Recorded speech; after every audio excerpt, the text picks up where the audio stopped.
Selamat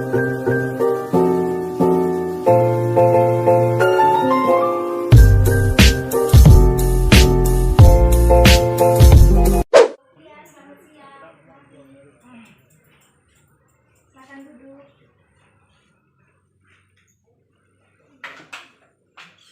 Apakah duduknya sudah nyaman? Sudah ya. Sebenarnya saya minta maaf Ibu karena sudah mengganggu waktunya Ibu. Dan sebelumnya itu saya sudah membuat jadwal sama sekretaris Ibu, jadi dari jadwal saya dijadwalkan untuk hadir di hari ini. Perkenalkan, nama saya Cici Lesnahan, saya asal dari Kupang Ibu. Oke, kalau saya itu perkenalkan, nama saya Ernesta Oda. Jadi mungkin saudari Cicilia panggil saja Ibu Ernesta. Saya asalnya dari ND, hanya buka praktiknya di sini.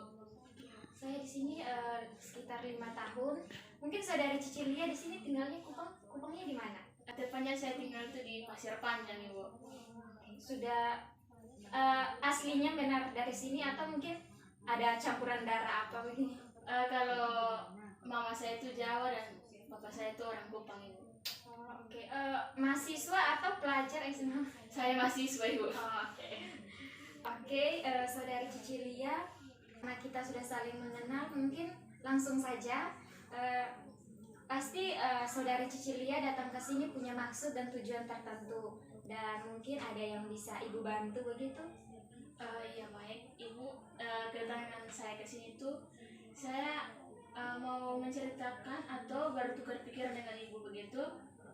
Seperti saya awalnya memperkenalkan diri secara dalam itu Ibu. Saya itu 2 orang bersaudara Ibu. Saya mempunyai kakak laki-laki dan saya ini anak bungsu. Dan kakak saya itu kan sudah bekerja Ibu, dan saya ini anak bungsu dan sendiri di rumah tinggal bersama orang tua Ibu. Jadi seperti hal yang umum begitu Ibu, anak bungsu seperti sebuah harapan besar yang terakhir bagi orang tua itu begitu Ibu. Dan saya juga masuk dalam sebuah komunitas dan sejak saya umur 7 tahun Ibu. Jadi di dalam situ tuh saya menjadi anak yang paling besar, yang sering dipercayakan untuk menjadi ketua atau sebagai pemimpin bagi adik-adik yang kecil. Jadi saya tuh merasa saya tuh ditaruh harapan yang sangat besar begitu. Jadi saya kadang merasa bingung dan bimbang begitu Ibu. Oke. Ibu mengerti maksud permasalahan yang saudari Cici alami. Mungkin ada hal lain yang membuat Cici merasa terbebani atau semacam hal seperti itu? Iya Bu, ada hal-hal yang membuat saya tuh merasa terbebani Bu. Harapan mentor-mentor saya tuh saya mengikuti sekolah kedinasan walaupun sekarang saya sudah mahasiswa Ibu. Kemudian orang tua saya itu mau untuk saya bukan mengambil jurusan yang saat ini saya minati, dan keluarga saya itu maunya itu saya berbeda lagi Bu. Dan saya itu merasa bingung dan bimbang Bu. Apakah saya harus menuruti keinginan saya sendiri, orang tua saya, atau mentor atau keluarga saya Bu? Karena saya merasa itu saya masih terbebani sekali Bu. Apakah saya bisa menjadi harapan mereka, ataukah saya bisa mencapai apa yang mereka inginkan? Kan mereka sangat berekspektasi sangat besar dalam diri saya ini. Oke, Ibu mengerti dan paham maksud cerita dari Nak Cici sampaikan. Jadi yang Ibu tanggapi dari permasalahannya Nak Cici itu antara Cici mau mengikuti kemauan orang tua atau mau mengikuti kemauan Nak Cici sendiri, begitu? Iya benar sekali Bu. Kemudian ada hal lain lagi yang ingin Nak Cici sampaikan? Kalau saya tuh saya lebih memendam segala sesuatu itu sendiri, seperti saya lebih terfokus kehidupan saya itu ke hal-hal yang membuat orang lain bahagia tuh Bu. Seperti cerita Ibu tuh saya masih bingung dan ragu apakah yang saya pilih saat ini akan baik ke depannya atau bagaimana begitu ya. Jadi inti permasalahan yang Nak Cici alami adalah saudari Cici merasa terbebani antara mengikuti kemauan orang tua atau kemauan diri sendiri, dan merasa ingin mengikuti kemauan mereka, namun dalam hati itu tuh rasa berat begitu.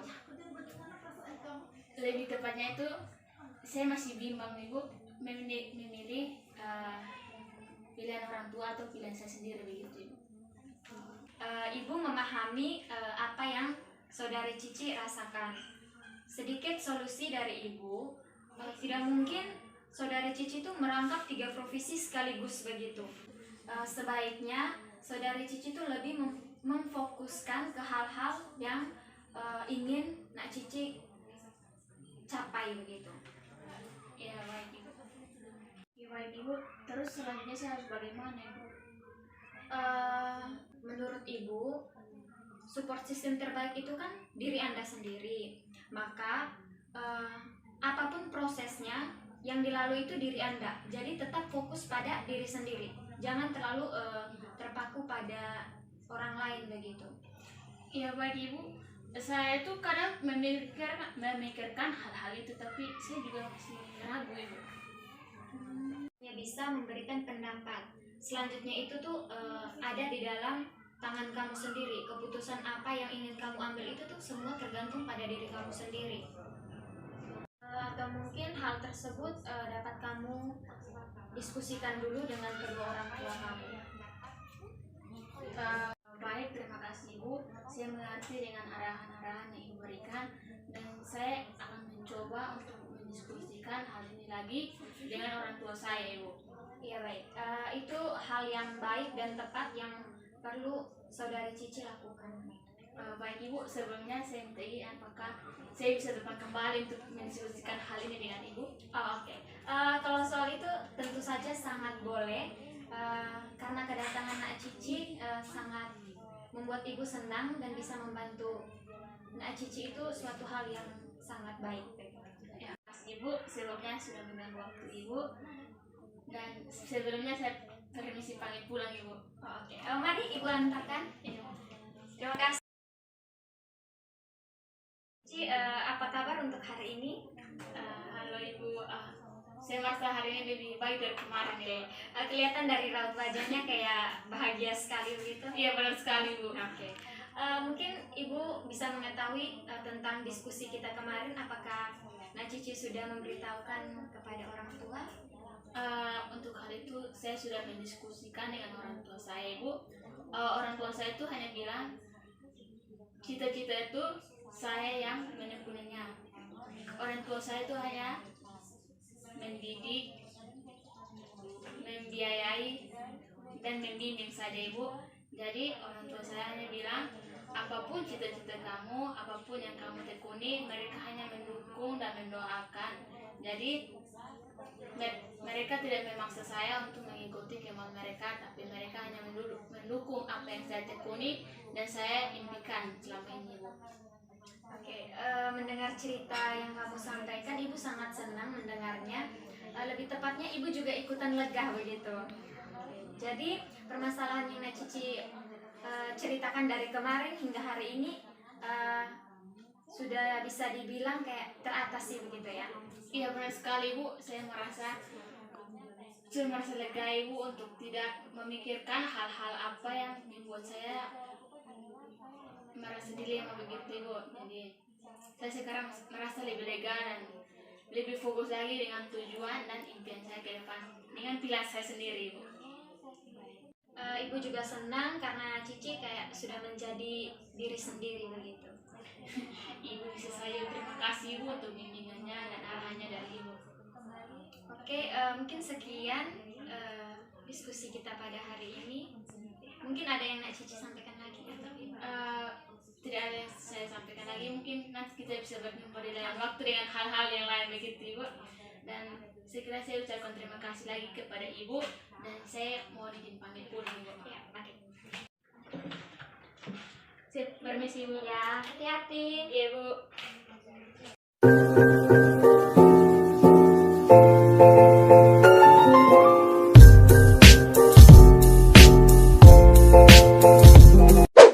Selamat siang Ibu. Silakan masuk. Silakan duduk. Terima kasih Ibu.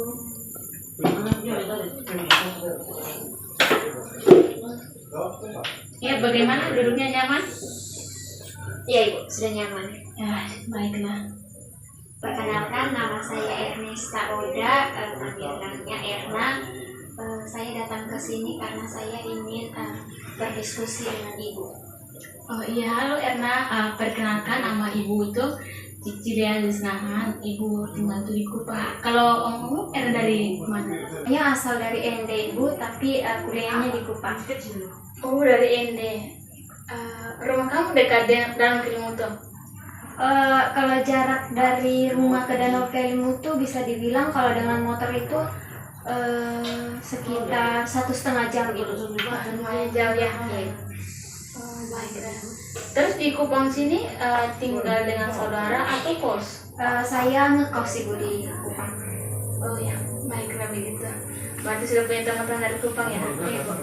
Ya, baiklah begitu. Kira-kira ada hal apa yang bisa Erna sampaikan untuk Ibu bantu atau bagaimana? Kedatangan saya ke sini, saya ingin menceritakan mengenai masalah saya Ibu. Saya mengalami masalah yang menurut saya sulit mengatasinya Ibu. Kira-kira itu masalah apa? Boleh diceritakan ke Ibu atau bagaimana? Boleh Ibu, namun apakah cerita saya dapat Ibu rahasiakan? Kalau Erna datang ke saya berarti Erna sudah mempercayakan hal itu ke saya, jadi saya bisa jamin kerahasiaan hal ini.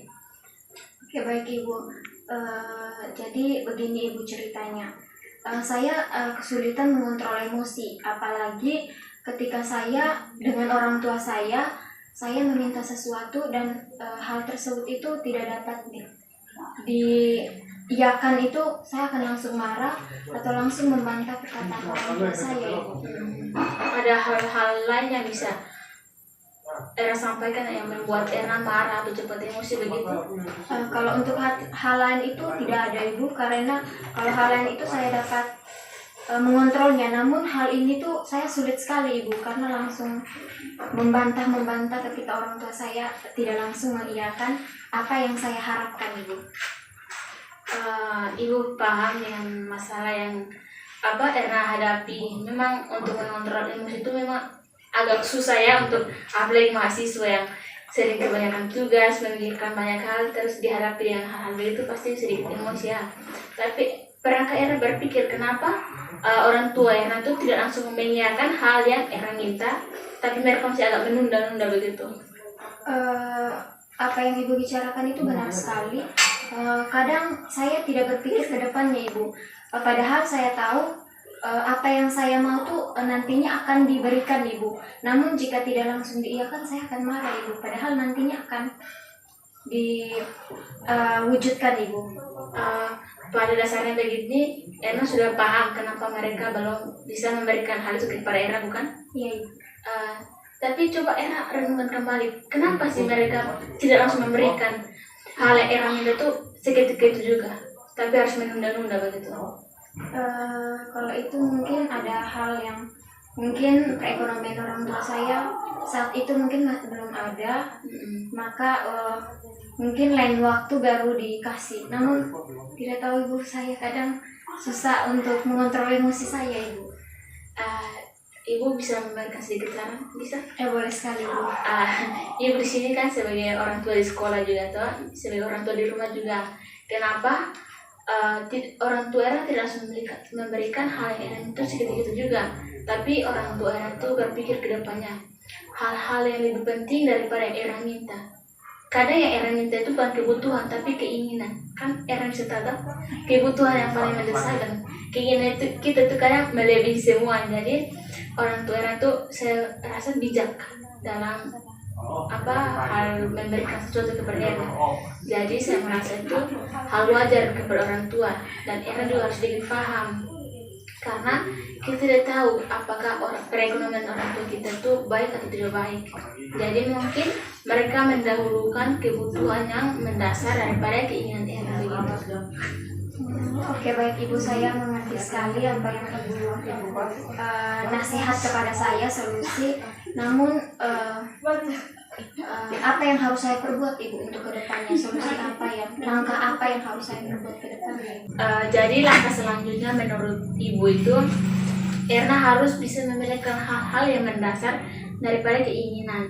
Ibu juga pernah menjadi seorang mahasiswa, jadi kadang kita memiliki teman yang lebih dari kita, jadi kita yang memiliki gengsi begitu kan.